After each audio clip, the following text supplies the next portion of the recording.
Last year, I turned 60 years old, and I was also diagnosed with stage 4 cancer.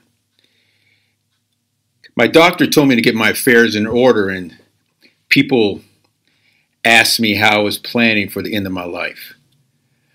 But as a man of God, I felt that God had a different plan for me, that this was an opportunity to use this trial for His glory.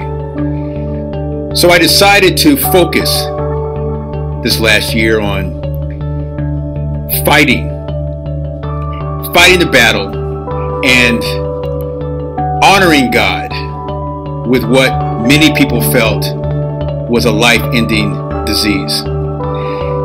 And so this is about fighting the fight, not giving up. This is about stepping through the door and doing what is needed to stay strong. The first thing I tell people is that you have to embrace the suck. What that means is that life is going to throw things at you, and you have to embrace it, not run from it, but embrace it. Embrace the trial.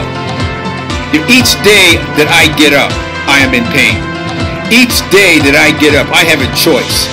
I can embrace that day, or I can run from it. The second thing is be a 1%er. And what that means is that each day I want to be 1% better than I was yesterday.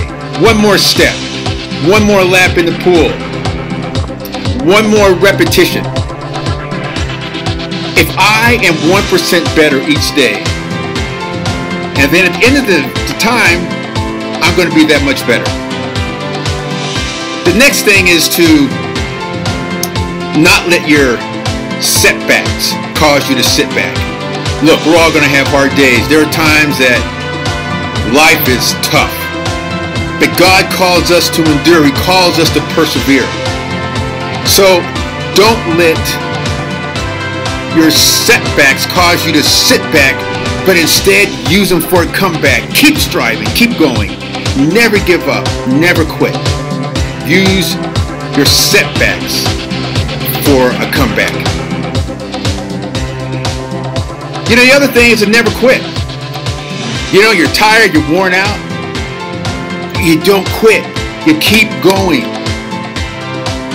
One more lap. One more pull-up.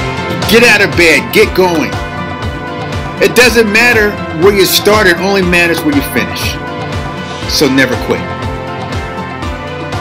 And finally, be an inspiration.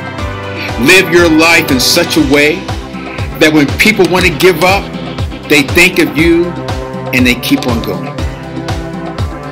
So embrace the suck. Be a 1%er.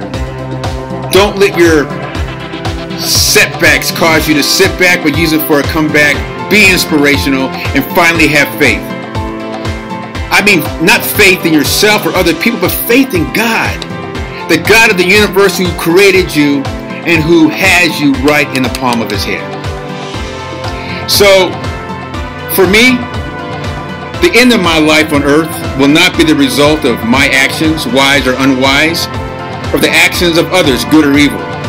It will be the result of the perfect will of God. So I can take peace in knowing that neither my actions, wise or unwise, or the actions of others, good or evil, will decrease or add one more day to a life that was planned by God from the moment of my first breath.